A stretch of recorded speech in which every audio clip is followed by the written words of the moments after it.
Are you puzzled by how to motivate today's workers? You're not alone. It can be quite puzzling because not everyone is motivated by the same circumstances, and each individual's own motivation may differ from time to time depending on their personal circumstances at that time. Hey, Doug Phelps here. I'm the founder of Management Consultants for Contractors and Phelps Internet Marketing Group. Thanks for stopping by to view my video about the impact of money on employee motivation. I have been involved in the construction industry since 1974. Yep, that's a long time. And I've been consulting to small and mid-sized contractors since 1995. This is the first follow-up video about how to get more out of your employees by creating a more motivating work environment. I started my construction career as an iron worker and was moved into an office management role at a very young age and without the proper management training. I once got into a discussion, it was more like an argument, with a colleague who complained that the company was thankless.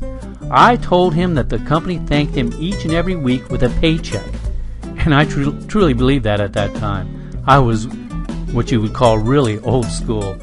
By the way of the school of hard knocks, I gradually learned that there was a lot more to providing a motivating environment than a weekly paycheck. Many business owners, and it seems very prevalent in the construction industry, believe that money is the primary motivator of their employees. Yet their compensation policies unintentionally do the exact opposite. Is compensation a mystery to your employees? Do they have to ask for a wage increase? Are you concerned about Tom, Dick, and Harry sharing information about which each other are being paid? Do you have some employees making more than others and wonder how that came about? I have surveyed thousands of construction workers and office employees over the past 15 years. A question I asked on most all surveys is, what motivates you to do your best? While there have been a wide range of responses, including money, the most common answer by far to that question is pride. I am motivated by my self-pride. And that is why you cannot motivate an employee. Motivation comes from within. Having said that, unfortunately, you can demotivate an employee. You as the owner or manager are responsible for creating a motivating work environment. And yes, money is part of that environment. As I said in my first video about employee motivation, money is what makes employees come to work. It does not make them work any harder once they are there. Having said that, some companies' compensation policies do more harm than good.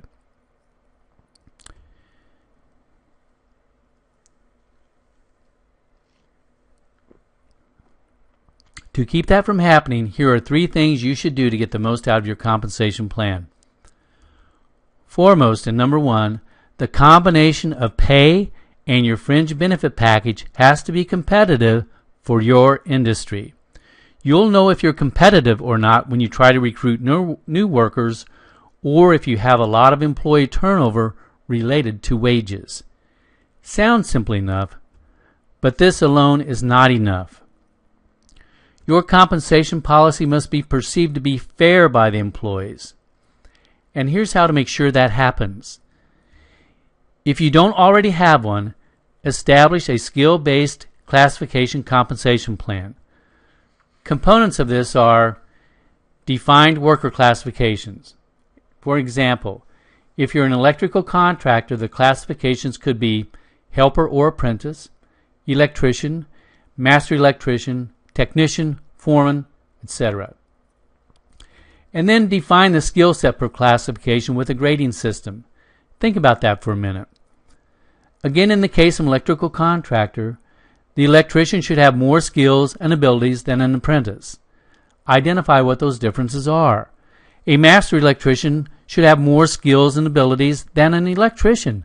Identify what those differences are. List and categorize those skill sets.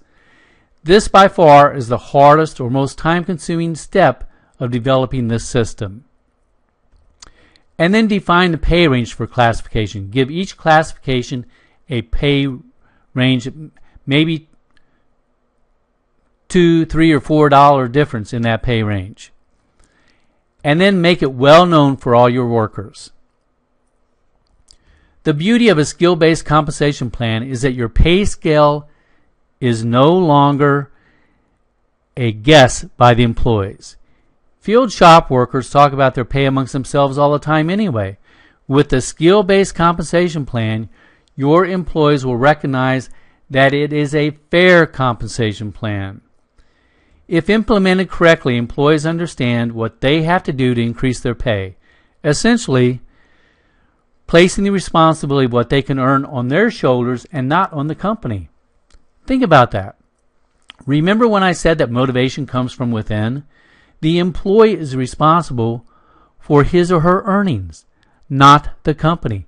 This is part of creating a motivating work environment. You can tell an employee, so you want to make more money? Here's exactly what you need to do that. Go for it.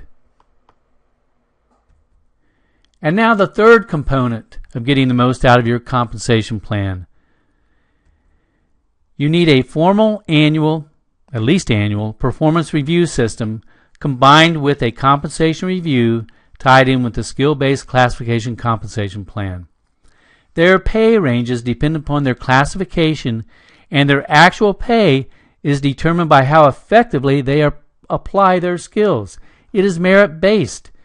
With the combination of a defined compensation plan and performance reviews, any employee will understand what they have to do to earn more money, again, making it their personal responsibility. The employee review, or the employee performance review, is a good example of showing how human motivators are interconnected, just pieces of the puzzle. Not only does a performance review fit in with discussions about money, it also fits in with the motivators of recognition, appreciation, and pride. The ultimate goal of the performance evaluation is to provide feedback to the employee which will help him or her improve their performance so that they can earn more money by becoming more valuable to the company. And a performance review should be exactly that, a review of what you have already told them about their performance over a period of time.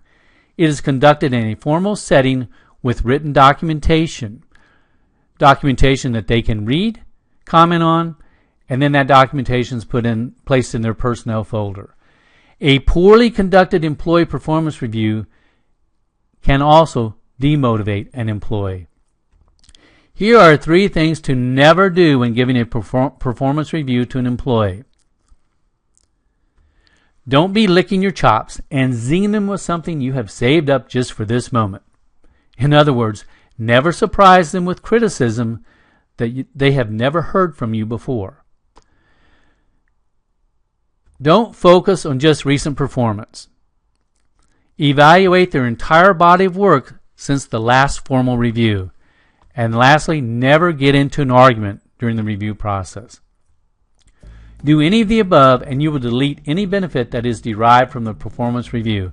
In other words, the process will most likely demotivate the employee instead of elevating their performance. In the absence of a comprehensive defined compensation plan with a performance review system, compensation becomes a mystery to the employees. They have to resort to waiting for a raise, or they have to ask for a pay raise. That shows a lack of respect or lack of appreciation for their contribution to the company. Recognition and appreciation are also very important human motivators.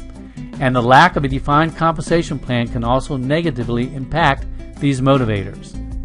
You're also susceptible to the squeaky wheel syndrome, giving increases to only those who ask, which can lead to perceived unfair compensation policy. Employees want to be treated fairly. Those that believe they are being treated fairly or will be more motivated than those who are not. And we all agree that a motivated employee can help the company make more money than an unmotivated employee. Is money a motivator? It is for some employees, and your compensation policies are an important ingredient in developing that recipe of creating a motivating work environment. The key The key is to make sure that money does not become an issue which demotivates your workforce. Remember, companies don't make profits, people do. This was a follow-up to the first video about 8 human motivators. 7 more videos will be made in the coming months with my opinion on what business practices you can put into place to meet that motivational need. We would also like to learn from your opinions. An announcement and link to each video will be on LinkedIn with a posting on the open group Profit Builder. Profit Builder's mission is to learn from each other by sharing issues and utilizing our collective experience to offer sound business advice to provide solutions that will improve the bottom line. All of us members of Profit Builder would like to hear from you. It's an open group. Feel free to join, contribute, and help us meet our group's mission. A white paper or copy of this text with each upcoming video's text will also be available in the newsletter section on my website, thejustRewardsPlan.com. Here's some contact information.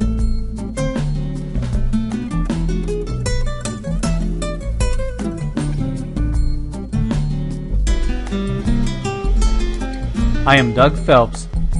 Thanks for stopping by.